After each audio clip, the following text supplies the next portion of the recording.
Coucou tout le monde, je voulais vous faire une petite vidéo ce matin parce que depuis hier je vois tellement de choses sur les réseaux que je suis obligée de faire un petit...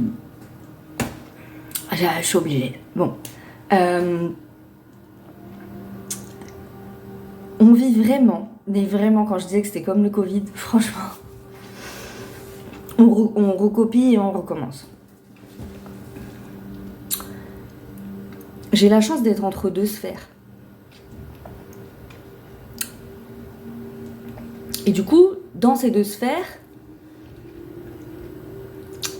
je vois bien la perdition. Les gens qui veulent pas voir, qui s'accrochent à la matière. Et puis les gens qu'on considère éveillés, qui se considèrent éveillés d'ailleurs, très souvent, et qui là retombent, pour beaucoup, dans les mêmes travers que pour le Covid. Et là je lis beaucoup, ils vont tous finir en prison, va y avoir un sauveur, il n'y aura pas de sauveur. Il n'y en a pas eu pendant le Covid, il n'y en aura pas non plus ici en fait. On vit cette expérience depuis quelques années pour comprendre, mais pas pour comprendre intellectuellement avec notre mental. On est là pour monter en conscience. Monter en conscience, c'est comprendre, mais pas comprendre intellectuellement. Comprendre dans son âme, dans son cœur.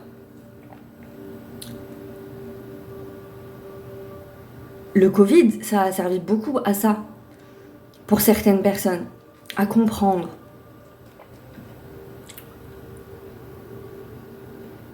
Le truc, c'est qu'on nous raconte une histoire, mais à tout le monde. C'est ça que je voudrais que les gens comprennent. On raconte une histoire à tout le monde. Et l'histoire, pour les gens qui sont très accrochés à la matière, il y a toujours un méchant. Il faut toujours qu'il y ait un méchant. De toute façon, dites-vous bien, dans les histoires, il y a toujours un méchant. Donc, ça sera le méchant noir, le méchant arabe, le méchant juif, le méchant migrant, le méchant. Il y a toujours des méchants. D'accord ? Le méchant pauvre. Le méchant, je sais pas, il y en a trop, il y a toujours un méchant. Et on attire notre attention sur ce méchant. C'est ce méchant le problème. C'est ce méchant qu'il faut chasser. Il faut chasser le méchant, le méchant, le méchant, le méchant, le méchant. Puis dans la sphère des gens éveillés, on a aussi ce processus. On a le processus du méchant. Alors tantôt, c'est les extraterrestres, tantôt, c'est tout plein de trucs. Moi, je suis pas là pour vous dire ce qui est vrai ou ce qui est pas vrai. Parce que déjà, j'en sais rien, en fait. Je suis fascinée par l'ego des gens, de se dire qu'à un moment donné, ils ont compris. On est tous en train de la vivre, l'expérience. Il n'y a pas beaucoup de personnes qui peuvent dire qu'elles ont compris. Ce qu'on peut dire, c'est qu'on a des intuitions. On ressent des choses, on perçoit des choses. Mais la vérité, il y a vraiment des gens, là, à l'heure actuelle, qui se placent en termes de tout savoir, et ils savent tout. Tout ce qui est organisé, là, ils le savent. Pourquoi il n'y aura pas de sauveur et pourquoi il n'y aura pas de révélation d'un coup ? Parce que la vérité, si on nous dévoilait toutes les vérités, là, les gens se foutraient en l'air. Pour beaucoup. Ça n'a aucun intérêt. Aucun intérêt. Le processus de compréhension et de montée en conscience, il émane de l'âme. Ça veut dire que c'est à chacun, c'est pour ça qu'on le vit collectivement, ce truc. On le vit collectivement, on vit ce truc collectivement parce qu'on a vraiment besoin de comprendre par le procédé de l'âme. Et ce procédé de l'âme, il nécessite que chacun voit la situation, la comprenne intérieurement. Je vais prendre l'exemple des soignants. Pendant la crise Covid, pour beaucoup de soignants, enfin pour les soignants en tout cas suspendus, ça a été très compliqué. Parce que pour beaucoup, ils n'étaient pas nécessairement éveillés, en tout cas comme ils le sont aujourd'hui. C'est-à-dire qu'ils avaient une compréhension du monde, mais ils étaient surtout là avec leur ressenti et puis ils faisaient surtout leur taf. Tout en sachant que les soignants, ils sont pris dans un processus à l'hôpital qui était déjà chargé de beaucoup d'injonctions paradoxales et de beaucoup d'injustices. Et là, tout d'un coup, on leur a mis conscience, c'est juste de dire, mais attendez, là, il y a des choses pas normales, en fait, on fonctionne plus comme on fonctionnait normalement. Et là, ils se sont retrouvés attaqués, jugés. Tout d'un coup, c'était devenu des complotistes, des anti-vax. Alors que pour beaucoup de soignants, ils étaient déjà vaccinés, en fait, donc ça n'a aucun sens. Et ils se prennent, les soignants, en pleine tronche, au même titre que plein de gens, mais ils se prennent en pleine tronche ces injonctions paradoxales, cette espèce de truc-là qui vient vous dire « Non, non, mais surtout, non, c'est toi le problème, tu vois. Ne remets pas trop en question le système parce que c'est toi le problème. » Ça a été très violent. Pour la majorité d'entre eux, je pense que ça a été excessivement violent. Et quand ils ont pu aller jusqu'au bout du processus, à la force de leurs petits bras et de leur courage, parce que ça a demandé, je le dis depuis un moment, j'ai énormément de respect pour les soignants qui ont vécu la crise Covid, parce que ils étaient vraiment en première ligne, dans un choix très compliqué, à vivre une ostracisation et un jugement franchement particulièrement fort. Et il y a des soignants aujourd'hui qui s'en sont toujours pas remis, en fait. Et puis il y en a d'autres qui ont eu mal, ils ont souffert, et ils ont compris que c'était une possibilité de rebond. Et ils ont rebondi dans leur vie. Parce que c'était ça, en fait, l'expérience. C'était comprendre ce qui se jouait. Et se dire, ah, mais moi, j'ai pas envie de jouer avec vos règles, en fait. Et ils ont rebondi, chacun à leur manière. Soit ils ont changé de métier, soit ils ont continué, mais ils ont changé leur manière de travailler. Quand je parle dans mes vidéos beaucoup de flexibilité et d'adaptabilité, c'est vraiment de ça dont je parle, en fait. C'est face à une crise, qu'est-ce qu'on fait ? Et puis il y en a d'autres encore aujourd'hui, c'est compliqué, parce que ça a créé de la blessure. J'arrête pas de le dire, mais le Covid a créé des blessures immenses, vraiment. Pourquoi ? Parce qu'il y a eu de l'injustice, de l'injonction paradoxale et de la débilité, je veux dire, vraiment. Et là, je vous parle même pas de vous vacciner, pas vous vacciner. En fait, on nous a enlevé la capacité non seulement de discerner, mais de discuter. Donc à partir du moment où on ne peut plus discuter de quelque chose avec des arguments, qu'on soit d'accord ou pas d'accord, et qu'on est juste dans l'injonction, il y a quelque chose qui ne va plus. Et si vous regardez, dans le processus qu'on vit aujourd'hui, on a exactement les mêmes procédés. Exactement. Ils n'ont pas beaucoup de choses pour nous manipuler. Et là, je ne rentrerai même pas dans le compte, parce que je crois que c'est pas important. C'est pas important de savoir qui nous manipule. Je le crois vraiment. Ça n'apporte rien au processus de le savoir. Ça n'apporte rien. Ce qui est important, c'est comment on est manipulé. Ça, c'est important. Et les deux biais de manipulation, c'est la peur et les émotions. C'est tout. C'est tout. Il n'y en a pas d'autre. Pourquoi on nous demande en ce moment d'être maître de nos émotions ?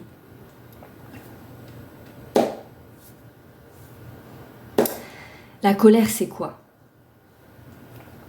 Les gilets jaunes, j'ai toujours été convaincue que ça ne marcherait pas.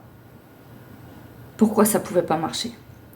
Parce que c'était un mouvement nécessaire, attention, hein, nécessaire. Hein, et pareil, j'ai beaucoup de respect pour eux. Mais c'était un mouvement émotionnel. C'était un mouvement de colère, les gilets jaunes. De rébellion. C'est de l'émotionnel. Et l'émotionnel, il le manipule. Il le manipule. C'est pour ça qu'on nous demande d'être maître de nos émotions. La seule chose qui est sûre, moi je sais pas là ce qui va se passer. Je sens qu'il va se passer quelque chose, mais je sais pas ce qui va se passer. Il y a 1001 possibilités en vrai de savoir ce qui va se passer. Est-ce que c'est intéressant de savoir à l'avance ce qui va se passer ? Non. Non, parce que ça ne changera pas l'état de choc qui aura suite face à des événements. Ça ne le changera pas. Et que les gens en aient conscience ou non, pendant le Covid, tout le monde a été en état de choc. Tout le monde. Les gens éveillés, les gens pas éveillés, on a mangé notre race, tous. Et c'est ce qui se repassera encore à l'heure actuelle.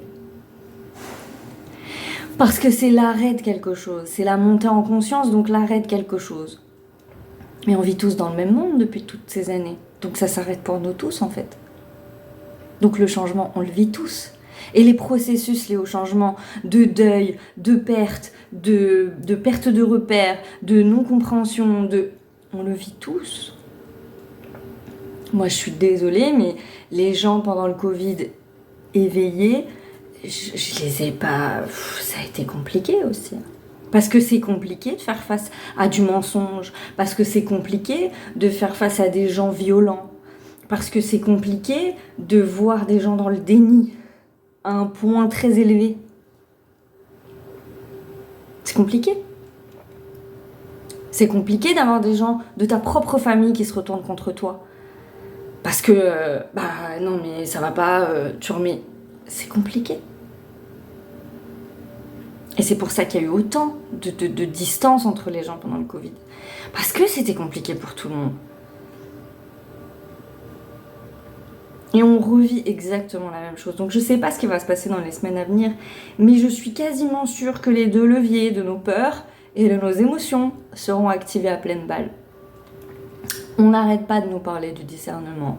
Il n'y aura pas de sauveur, il n'y en aura pas. Il n'y en a pas eu pendant le Covid, il n'y en aura pas. Et si vous en voyez un apparaître, c'en est pas un. C'en est pas un. Le sauveur, c'est nous. Par notre capacité à comprendre ce qu'il se passe. C'est notre lumière, notre capacité à refuser tout ce qui n'entre pas en l'interaction avec nos valeurs. Donc tant qu'on attendra que ça se passe à l'extérieur, tant qu'on attendra que ça vienne d'un homme politique, tant qu'on attendra que ça vienne d'une organisation, tant qu'on attendra, il n'y a rien qui se passera. Et c'est ce qu'on a vécu pendant le Covid. Faire des choix et s'aligner à ces choix. C'est tout. C'est aussi pour ça qu'à l'époque du Covid, j'étais pas très convaincue par le fait de faire des faux. Parce que vous fassiez des fausses attestations, des faux... En fait, c'est reculer pour mieux sauter. En fait, quand on fait un faux, on se protège, certes, mais on s'aligne pas avec une décision claire et précise. Donc c'est compliqué. Mais ça a été compliqué pour tout le monde. On a tous dû faire des choix compliqués. Tous. Et ça a entraîné beaucoup de souffrance. Donc je ne sais pas ce qui va se passer. Je ne sais pas. Mais ce que je sais, c'est qu'il n'y a pas de sauveur. Ça, c'est sûr et certain. J'en suis sûr et certain. Et encore une fois, si on vous en présente un, ça n'en sera pas. Parce que ça serait trop facile. Ça serait trop facile. Du coup, il n'y a plus besoin de comprendre. On aurait juste à suivre la voie de la lumière. Et c'est pas ce qui nous est expliqué en fait depuis le début. C'est tous ces gens qui sont guidés et qui ressentent quelque chose. Ils le ressentent bien que ça émane d'eux. C'est la conscience de leur âme. Cette libération des gens justement après la crise Covid qui se sont dit ah ouais mais non pof et je m'aligne et je m'adapte et ils l'ont ressenti cette espèce de pop à l'intérieur. Il fait ah tout d'un coup je casse avec la matière. C'est plus elle qui commande. C'est ça qu'on a vécu pendant le Covid. Pour ceux qui ont compris l'expérience, pour ceux qui l'ont vraiment vécu. Je ne suis plus esclave de cette matrice. Mais ne plus être esclave de cette matrice, ça veut dire ne plus en avoir peur. Ne plus avoir peur des conséquences de nos actes. À partir du moment où on est aligné, corps, cœur, action, parole, tout ce que vous voulez. L'alignement, quoi. Et c'est là qu'il se passe quelque chose, en fait. C'est là que la magie, elle opère. Mais uniquement dans la prise de décision. Pas dans le « je regarde le truc se faire ». Parce que je vois beaucoup de gens se gargariser dans les connaissances qu'ils acquièrent depuis toute cette période, très théologiques, très... Mais ça sert à rien, en fait. Ça sert à rien. Savoir que c'est une histoire de francs-maçons, d'extraterrestres, ou d'illuminati, ou de... Ça n'a aucun intérêt, hein, vraiment. Enfin, pas seulement, en tout cas. Et je le répète, hein, je crois vraiment que les milieux complotistes sont aussi beaucoup manipulés. Beaucoup. La spiritualité étant très manipulée. Et ces deux milieux sont très proches. Donc, le discernement, il est personnel. Il est vraiment personnel. Et c'est pour ça que je vous partage en fait assez peu ce que je reçois sur tout ça. Parce que je suis pas sûre que ça soit important, en vrai. Moi, je le reçois, c'est cool, ça me sert. Est-ce que moi, ça me fait sortir de quelque chose ou quoi? Non. Je pense vraiment qu'il vaut mieux que chacun se réfère. Et j'ai fait la même chose pendant le Covid. Pendant le Covid, je vous ai pas dit, faites-vous vacciner, il y a ça dans le vaccinage. Parce que chacun devait faire son choix en son âme et conscience. En fait. Et c'était ça la seule vraie ligne à avoir. Il n'y avait pas de bonne ou de mauvaise réponse. Il y avait juste, je m'aligne avec ce que je veux vivre, ce que je veux ressentir, ce qui se passe est ma vérité intérieure. C'était ça qui était très probant en fait, dans cette expérience. Donc, l'expérience qu'on est en train de vivre là, c'est encore ça, c'est l'acceptation de tous les leviers. Et, si vous prenez le côté ultra sécuritaire, il y a des gens encore aujourd'hui qui continuent de le nourrir et de se gargariser dans cette histoire qu'on leur raconte, à se concentrer sur le méchant. Et là en ce moment les gens ils sont là-dessus, c'est le méchant palestinien, le méchant juif, le méchant migrant, les méchants, le méchant raciste.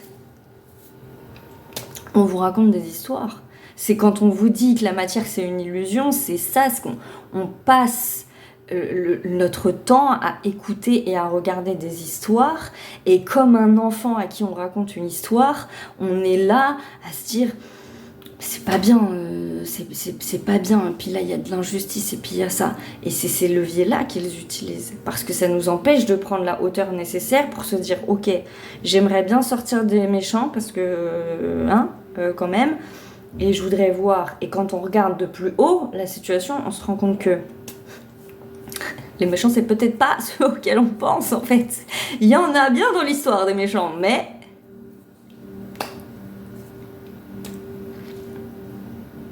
où ils sont, véritablement. Peut-être que c'est ceux qui pointent du doigt tout le temps, les méchants qu'on doit pas aimer. Tu vois? Peut-être c'est eux. Et le qui sont ces méchants, je crois que c'est une question... on pourra la traiter plus tard. Parce que la manière, c'est le comment. Comment. Et c'est ces histoires qui nous racontent et qui marchent très bien, où il y a toujours un méchant. Il y a toujours un méchant, on l'a vécu avec les attentats du Bataclan, de Nice, etc. Là, c'était les méchants arabes djihadistes. Il y a toujours des méchants. Et c'est facile de fabriquer des méchants dans un monde injuste. En fait, dans un monde où on déploie la guerre comme ça un petit peu partout, où on les fabrique, les guerres. Même ça, là, ce que je vous dis, il y a des gens, ils veulent pas l'entendre. Donc, vous pensez vraiment qu'on est prêt là pour que toutes les vérités, elles sortent? Par pitié, soyons sérieux. Bien sûr que les guerres sont fabriquées. Et elles sont, la première strate de l'analyse, elles sont pas fabriquées par les Illuminati, elles sont fabriquées par l'argent. L'argent. Tout n'est que pouvoir et argent, vraiment. S'il n'y avait pas cette notion d'argent et de pouvoir de territoire, donner de la thune à tout le monde sur cette planète et vous n'aurez plus aucun conflit et plus aucun problème de racisme, vraiment. Nous ne sommes habités que par la peur du manque. Et cette peur du manque, c'est ça qui décide tout le reste. Les guerres de territoire, le fait qu'il y ait des pauvres et des riches avec des écarts de narvalo. Je crois vraiment qu'il faut revenir à l'essentiel, parce que quand on est sur plusieurs lièvres à la fois, à vouloir tout couvrir et à vouloir que tout soit révélé absolument, quand la base déjà, elle n'arrive pas à émerger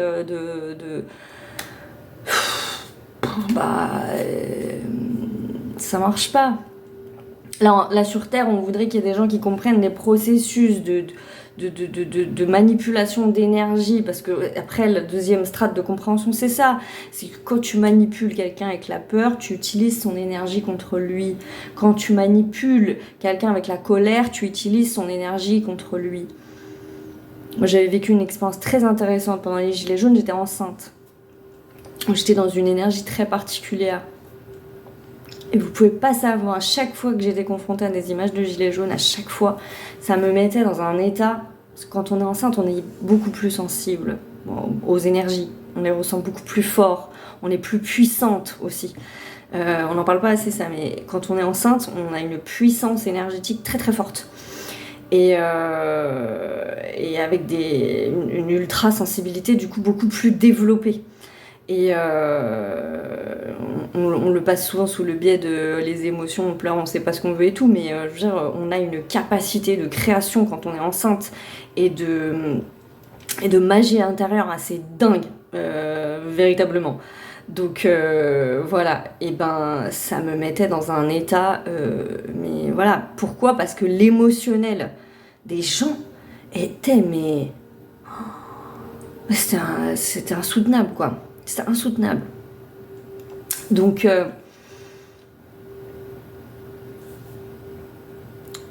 l'important dans tout ça, c'est de comprendre. De comprendre ce qui est en train de se jouer en ce moment. Et l'illusion de la séparation, c'est ça pour moi. C'est cette histoire qu'on nous raconte. On nous raconte beaucoup d'histoires. Beaucoup, beaucoup, beaucoup. On en a tellement qu'on se perd dedans. On se perd dedans et c'est voulu qu'on se perde dedans parce que du coup, on ne sait plus où donner de la tête. Voilà. Donc moi, ça m'intéresse assez peu, en fait, tout le reste, parce que je crois vraiment que c'est des détails, en fait, qui sont pas très importants. L'important, c'est comprendre l'histoire et arrêter de voir le monde à travers le prisme des méchants qu'on nous pointe et qu'on nous désigne. Parce qu'à partir du moment où on te pointe, on te désigne quelqu'un, tu peux quasiment être sûr que le problème, il est ailleurs, quoi. Et là, c'est très focalisé sur ça. Voilà, ça me paraissait important de faire cette vidéo ce matin, parce que je sens que ça va monter en épingle, ce truc-là. Alors, toutefois, je me trompais. Et que Jésus apparaissait sur Terre demain. Pardon. Ça me fait rire. Je m'excuserai, je dirais mea culpa, je me suis trompée. Franchement, hein, parce que je ne gagne rien, moi, dans tout ça, je m'en fous, en fait. Je dirais même que je gagnerais certainement plus d'abonnés à faire du sensationnel et à dire... voilà, mais ça, franchement, ça m'intéresse pas, je vois pas l'intérêt, vraiment. Donc, comprendre. Avec son cœur, pas avec sa tête. Voilà. Pardon. D'ailleurs, on le voit très bien parce qu'il y a un retour du Covid. Hein. Donc, vous pouvez être sûr, quand le Covid il est là, c'est qu'il y a un moment donné. On pourrait être bombardé de tous les côtés. Attentat, Covid. Et les gens seraient assaillis par la peur. Oh mon Dieu, restons chez nous et barricadons-nous. Voilà. Parce que ça marche super bien, et tant que ça marche, c'est utilisé. Voilà tout. Voilà, bon, sur ce, j'espère que vous allez bien quand même, et que